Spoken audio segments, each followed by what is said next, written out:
Guess what I'm gonna do? I'm gonna tell you a story. Okay, it is 5 p.m. on December 6, 2004. I'm in Fairfield, Connecticut, and I'm a sophomore, as you probably already know, at Fairfield University. Now, I am sleepless working on finals. The paper in which I have to write is on keystone species. Now, according to Ask.com, a keystone species is a species whose extinction leads to the extinctions of other forms of life. They help support an ecosystem of which they are a part of. You can find more information here at you don't need to know the rest of that. Anyway, there's a blizzard on its way. And I am hoping against all odds that this final will be canceled due to weather conditions. And I can go to that party in which that girl is there, and I can crack open a delicious natty ice and ask how her finals are going. But then again, the odds are pretty slim because, well, I have to email this final paper, and contrary to belief, weather conditions have absolutely no consequence on the World Wide Web, but still, a boy can dream, right? So, I'm sitting there trying best to define what a keystone species is when my phone rings. Mom, I literally cannot talk right now. I have no time and about 10 pages to write about what it means when a keystone species goes extinct in an ecosystem. So, I silence it. Go away. Let's get back to work. Mom, fine. Jerry? Yeah, Mom, I really can't talk right now. It's Dad. Dad. What about Dad? He's been taken to the hospital. What? To the hospital? I'll keep you updated. My brother-in-law called. Hey, Jay. Hey, Toby, did you hear about Dad? He went to the hospital? Yeah, are you going? I mean, I have a paper to write. Should I? What I didn't know, that the rest of my family did know, was that my father, Michael Mezzocchi, had already died before my mom made that phone call. In 45 seconds, his health deteriorated due to a brain aneurysm. And in 45 seconds, everything that we all take for granted changed. And in 45 seconds, so too did my life change. Not knowing my father's fate, I was so thrilled to get there through all that weather. And for 45 seconds, my mom slowly walked me down this hospital hallway to an ICU room that I imagined my dad was sitting in, proud to see his son. And then she stopped. And she turned, and she just looked at me.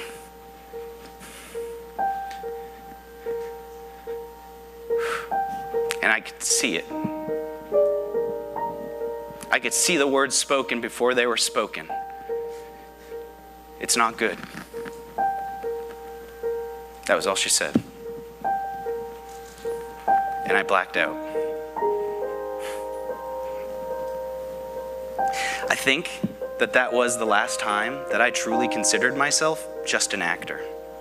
From then on out, I sought to pursue a career in what is now called projection design. What the heck is that, you ask? What's this? What we waited for 5 minutes to get started. I try and enhance story with the use of multimedia technology. Why? Because of that moment. It was that moment in which mortality and immortality, life and death, black and white, childhood and adulthood joined forces to ask my scrawny 19-year-old self to consider a life without his dad. But that was when he gave me his final gift. It was a gift that sparked it all. It was the night before his funeral. I remember it vividly. Imagine a dimly lit bedroom that once nurtured my childhood was now looming around me like shadows, the scariest shadow puppets you'll ever see. And they swirled and they swirled and they swirled until out of nowhere I just got up and it stopped and I just started writing. And I wrote and I wrote and I wrote. When I think about my father, I think about my eyes, so please shut them. Don't shut them. That was how I started the eulogy. And on I went to imagine the best memories, tell the best images, the best snippets of vignettes of all of the things that embody my father as I best remembered him. I think it was my way of maybe controlling all of those shadows in my childhood bedroom to return them to a sense of peacefulness and understanding and inspiration. And at the end of the funeral, my professors of theater came up to me and said, Jared, you should definitely turn that into something theatrical. But then, spoiler alert, my professors of my double major, film, they came up to me and said, Jared, you should definitely turn this into something cinematic. So that was it. I drank a Kool-Aid that I didn't know was possible. I said yes to both, and I created my first multimedia production, The One Stoplight in Hollis. Now in this production, there were 3 screens that surrounded the space. Oh, you know Hollis, because we're all in New Hampshire. Yeah, all right. The One Stoplight in Hollis. The stage served as a purgatory to my father, the character of my father, and there were 3 screens that surrounded the space. Now these 3 screens were his memories, and the actor of my father would jump in and out of these memories. Now, this character quickly realized that all of these movies, or these 3 camera setup projections, were completely unalterable, much like movies are when they're edited and in the can. The only flexibility was that of his perception of the now, of the experience of the afterlife, and live on stage, the witnessing of his family grieving, taking advantage of the liveness of theater. I was onto something, theater and film together at last.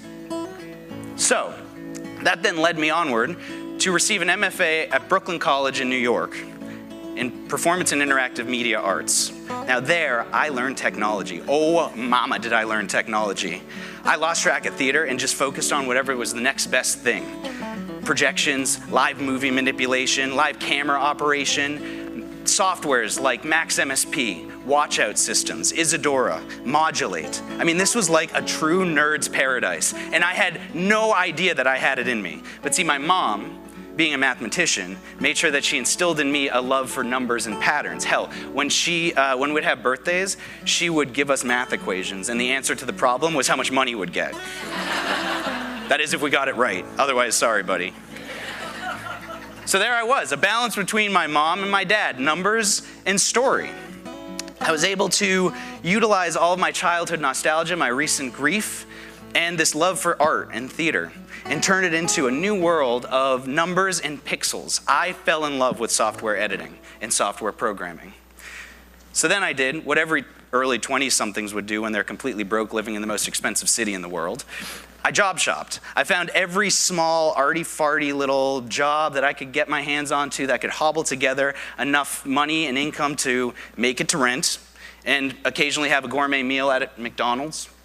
That wasn't a 20-piece chicken McNugget. Those were the special days.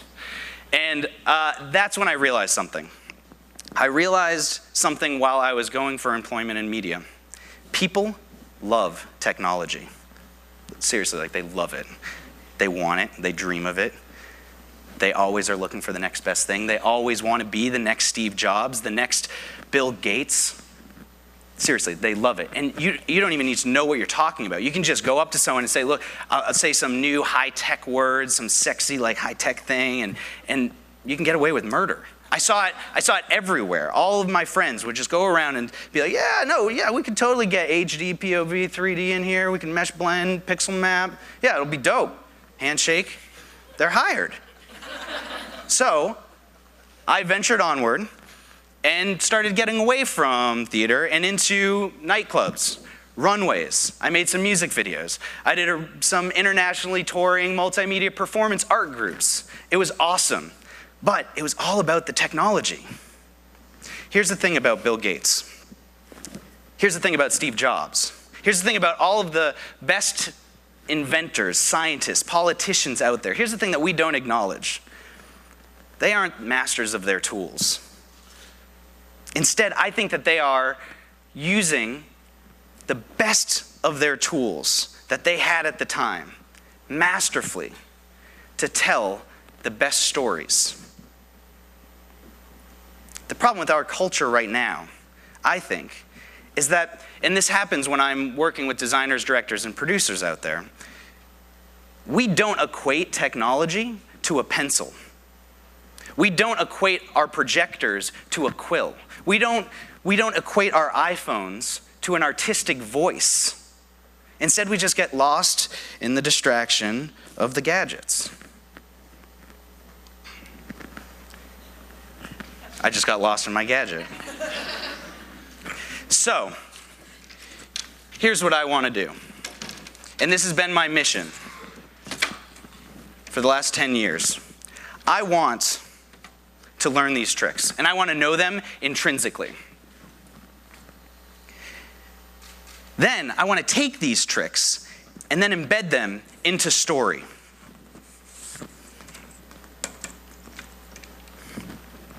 Oh, what you doing over there, Y? Get over there. Hey, there we go. Okay.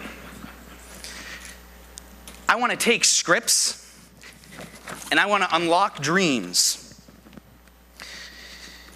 and create a visual poetry. But how? Huh? Because it is hard. Well, you know those meetings that I have with the directors and the producers out there? Yeah, I'll start out and say, look, let's hear all of your tech talk. Let's hear all of the cool ideas and be proud about all the equipment that you have in your venue. I'll be sure to use it all. And then we push all that aside and I say, look, let's not talk tech talk anymore. Let's talk from the heart. What does this story mean to you? What images are conjured when you read this text? Just face to face, let's just chat. Let's close our eyes. Let's imagine the memories. Let's imagine the images. Let's imagine all of these dreamscapes that happen due to the text, due to the people on stage. And then we chase those dreams by using technology. I am in search of soul, and a soul does not have a resolution. A soul does not have a pixel count, doesn't have an aspect ratio. It simply has breath. And I have tools that can help that, but I also have tools that can completely destroy it. And it is only when it is sought after very carefully and harnessed through the story and the storyteller that we can create something magical. Where is it? Oh, there it is. Stand aside, Bill Gates. I strive to create a heightened human, one that utilizes his technology to redefine an epic and visceral story. Their story. Look, I don't want to be Bill Gates. I don't want to be Steve Jobs. But I want my actors and my storytellers to kind of appear to be, right? I want them to have a heightened existence on stage to tell their story. I want to be the wand, not the magician, right? My dream is a dream in which never has this happen on a stage again. But deal with me. My dream is a dream in which the world of technology is not pushed aside for a campfire, but instead uses technology to redefine what it means to have a campfire.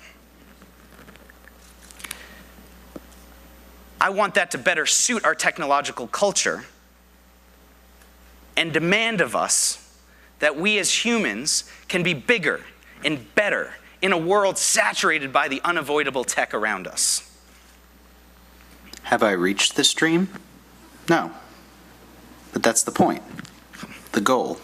Get out of here.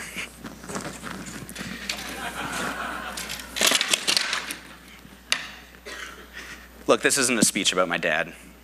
This isn't even a speech about technology. It's about control. It's about shape.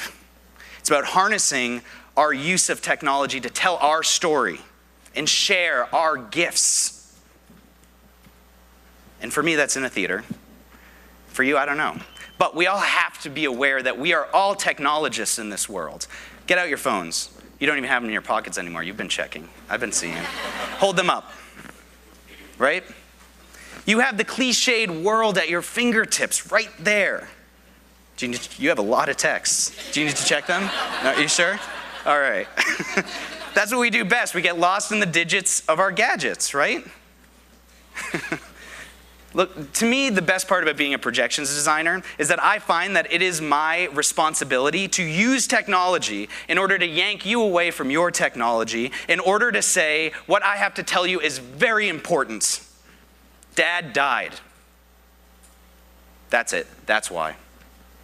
I want to replicate that moment over and over, the truth of that moment, because it was in that moment that I no longer thought about my phones, no longer thought about my technology or deadlines or my finals. I was, and maybe for the last time in my life, 100% present. That's pretty ironic. I'm going to use technology in order to shake the world from being less present to more present by the use of technology. But hey, every vaccine has a little bit of its own poison, is it? Am I right? Oh. Mom. I have to take this. Thanks a lot. Have a good night.